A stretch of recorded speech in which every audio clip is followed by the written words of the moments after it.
Sari menyuapi ibunya. Tergolek lemah tak berdaya, biaya menjadi kendala. Terpaksa pulang ke rumah, tak ada dokter ataupun suster. Hanya Sari setia menemani.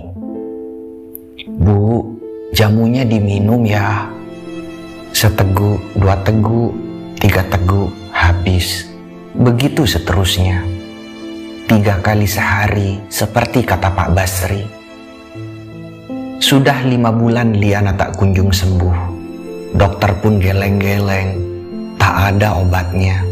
Virus semakin merajalela, menyebar, mematikan.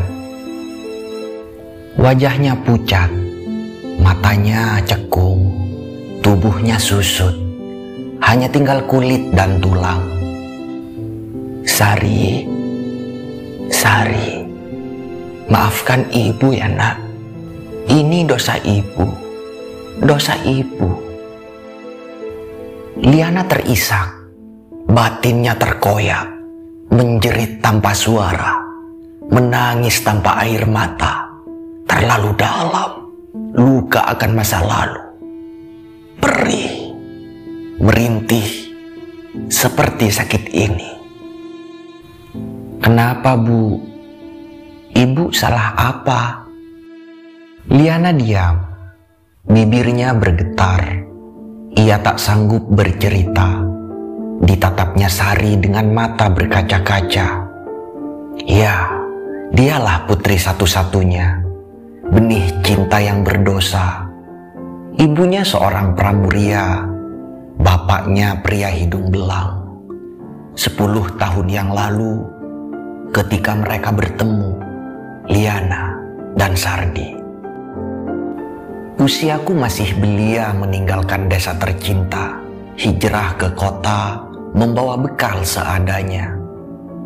Aku Liana, gadis desa sederhana, ijazah tak punya, orang tua telah tiada. Di kota inilah, kota Surabaya, aku memulai hidup sebagai seorang pramuria. Malam seakan menjadi nafasku. Pagi adalah lelahku. Bersolek bak seorang ratu. Terang bulan aku dimanja. Mentari datang aku dicela. Ini nafkahku. 2 tahun menjadi kupu-kupu. Bermodal paras ayu. Di bawah cahaya lampu. Memikat para tamu. Februari 1999. Malam itu dia datang padaku. Menjemputku di tempat biasa. Ya, tempat yang tak pernah sepi. Gemerlap lampu menghiasi. Hingar-bingar suara diskotik. Lantunan lagu para biduan cantik. Dia tamu pertamaku. Pria tinggi berkulit putih. Hidung mancung. Senyumnya manis. Kutaksir usianya 35. Dari semua pria yang pernah datang padaku, hanya dia yang paling tampan. Apa peduliku? Yang penting adalah uang. Kami berkenalan. Sardi namanya. Dia pria yang ramah. Aku diajak ke sebuah wisma, bukan tempat penginapan keluarga. Aku sudah terbiasa. Seperti pria-pria sebelumnya. Awalnya bercengkrama, negosiasi harga, atau sekedar karaoke dan makan malam bersama. Kemudian lanjut malam pertama. "Kita mau kemana, Om?" "Om?" Panggil saja aku Sardi. "Yuk ke mobil. Aku mau mengajakmu makan malam." Sepanjang jalan kami bercerita. Mas Sardi sangat dewasa. Sopan tingkah lakunya. Tak ada sentuhan mesum atau kata-kata nakal yang menggoda. Aku menduga dia pria berada. Mobilnya merek ternama. Cara berpakaian sangat bersahaja. Rasanya tak percaya jika dia belum berumah tangga. Aku terkesan, menaruh hati padanya. Ya, lebih tepatnya jatuh cinta. Pucuk dicinta ulam pun tiba. Dia mengajakku nikah. Benarkah? Atau hanya pura-pura? Aku bukan manusia munafik. Aku memang hina, tapi masih punya harapan yang mulia. Kelak aku ingin hidup bahagia, berumah tangga, berkeluarga, bersama orang yang kucinta. Itulah doaku. Bagaimana dengan Mas Sardi? Apakah dia jawaban atas doaku selama ini? Entahlah. Tuhan, jika memang ini yang terbaik, tunjukkan jalan-Mu. Hari berganti hari, siang bertemu malam, hubungan kami semakin mesra. Dunia serasa milik berdua, sampai akhirnya kami menikah. Aku ingin harapanku terwujud, meninggalkan duniaku, dunia malam. Bulan demi bulan kita lalui. Aku mengandung jabang bayi Mas Sardi. Bahagia. Perlahan, impianku semakin nyata. Tapi, siapa yang menyangka bahwa kebahagiaan itu hanya sementara? Mas Sardi jatuh sakit, awalnya sariawan biasa, diare dan muntah-muntah. Tapi tak kunjung reda, malah semakin parah. Muncul gejala lainnya. Sayang, aku ingin mengatakan sesuatu. Maafkan aku karena merahasiakan ini padamu. Rahasia. Perasaanku gelisah, gusar. Apa yang akan dia katakan? Iya Mas, katakan saja. Aku suami yang berdosa. Mungkin ini hukuman Tuhan akibat perbuatan bejatku sebelum aku mati. Jaga buah hati kita. Apa maksudnya? Liana bertanya dalam hati. Sardi berlinangan air mata sembari tangannya mengusap perut Liana, janin yang dikandung istrinya, darah daging mereka. Ada apa Mas? Kuusap air matanya. Aku harus siap apapun yang terjadi. Dokter, kata dokter, aku positif. Positif. Aku AIDS, Li. Tangisnya pecah. Kata-kata itu seperti memekakkan telingaku. Merasuk, menghentikan detak jantungku. Nafas akan berhenti, sesak, terbuka. Aku mematung, bibirku kaku. AIDS. Diserahkannya beberapa lembar kertas hasil pemeriksaan dokter. Maafkan aku, Li. Usiaku tinggal menghitung hari. Berjanjilah, kau akan melahirkan buah cinta kita. Benar, Liana dengan jelas membaca surat itu. Bukan mimpi, nyata, positif. Tuhan, apakah aku memang tak pantas bahagia? Baru saja aku merasakan cinta, tapi mendadak menjadi sebuah bencana.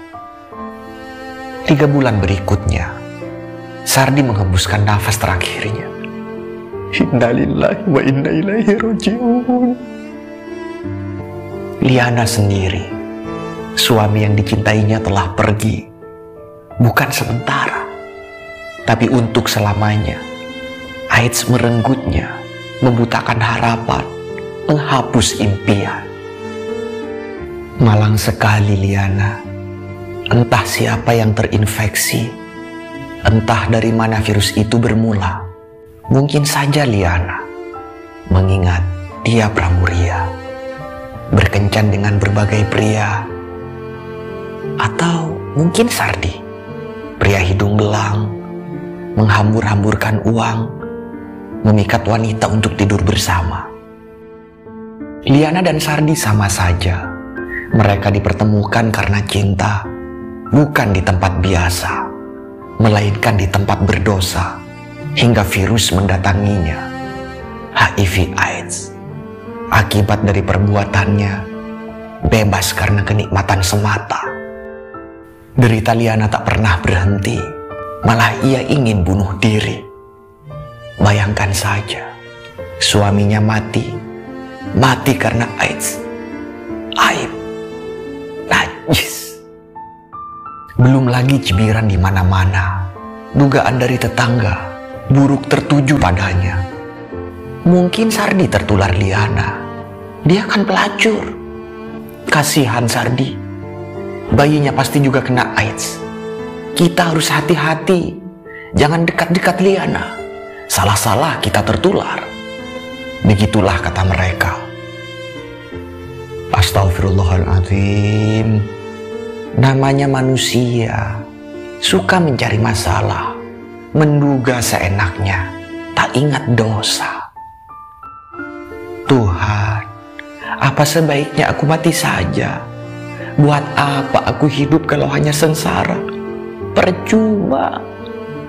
AIDS juga akan membunuhku, membunuh bayiku. Dalam keheningan malam, Liana berdoa, bersujud pada Sang Khalik, bersimpuh dalam tangis. Ia sadar, bunuh diri bukan solusi. Yang ada neraka menanti. Ya, dia punya bayi, titipan ilahi.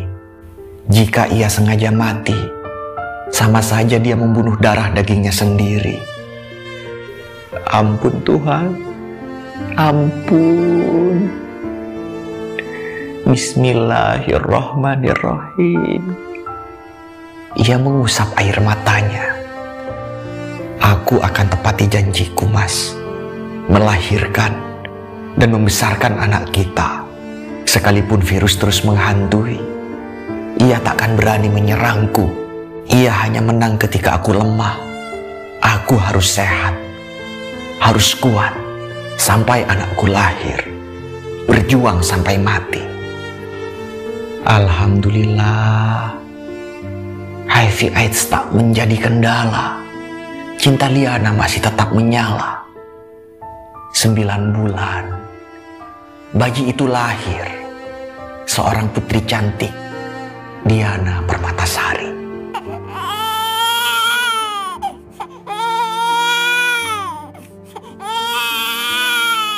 Nak, anakku Sari, kamu harus ingat pesan ibu.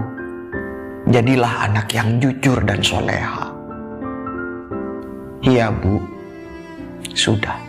Sekarang ibu istirahat. Ibu tidak boleh menangis lagi. Sari sholat dulu ya, Bu. La ilaha illallah. Sembari membentangkan sejadah di samping ibunya, sayup-sayup terdengar suara. Suara ibunya parau, lirih tertahan. Sari mendekat, mencoba mendengar.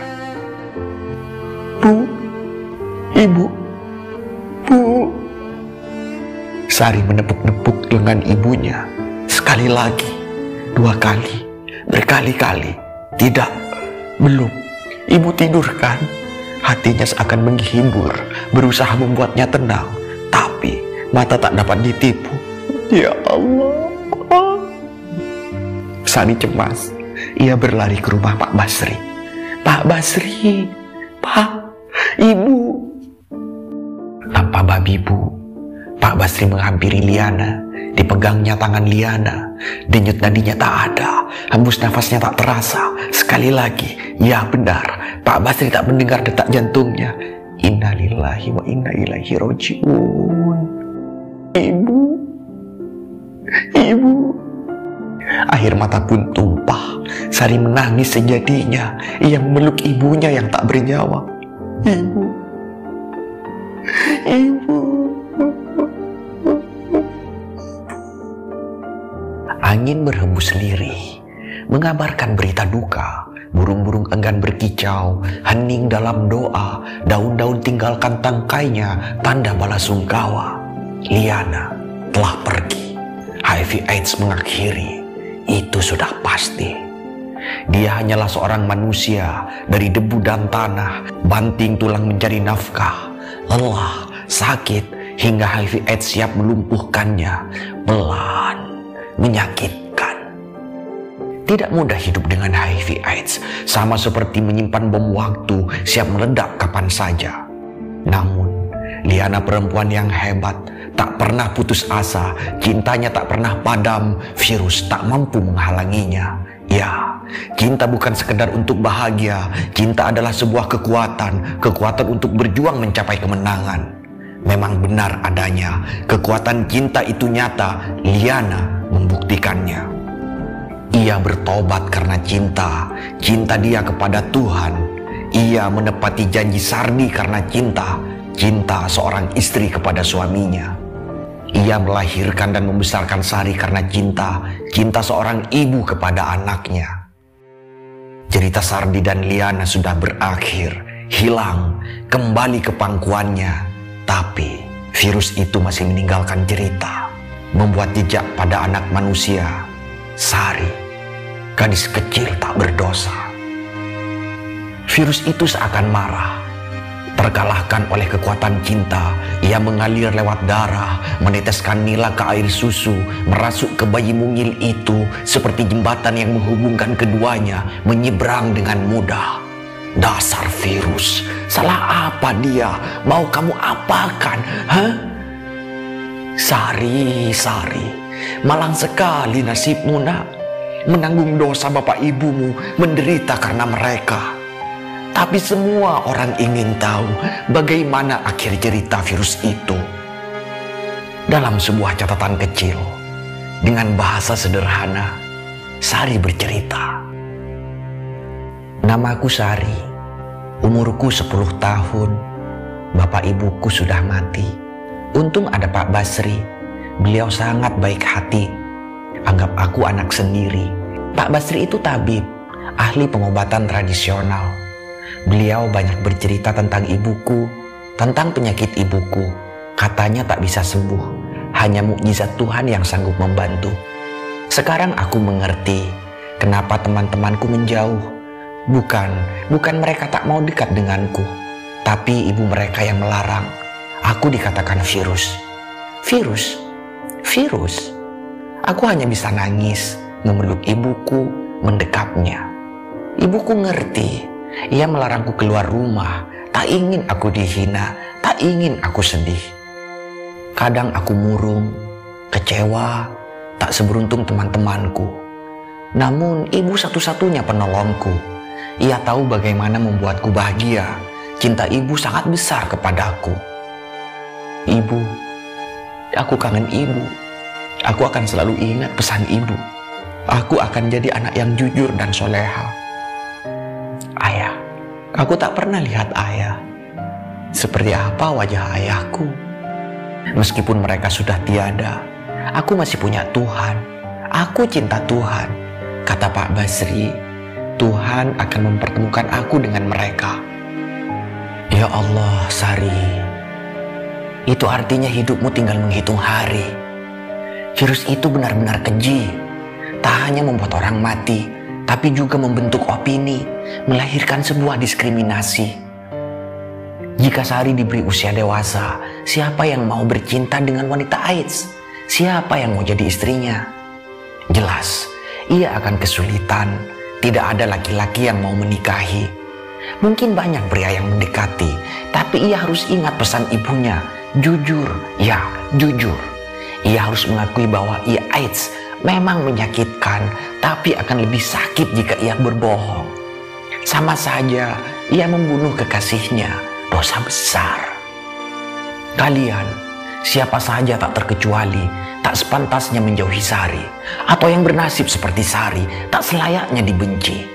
Kalian bisa saja bercinta dengan pasangan pilihan, menikmati indahnya bertali kasih, tapi Sari, dia tak punya banyak pilihan, hidupnya tak lama lagi. Apa kalian masih mengintimidasi?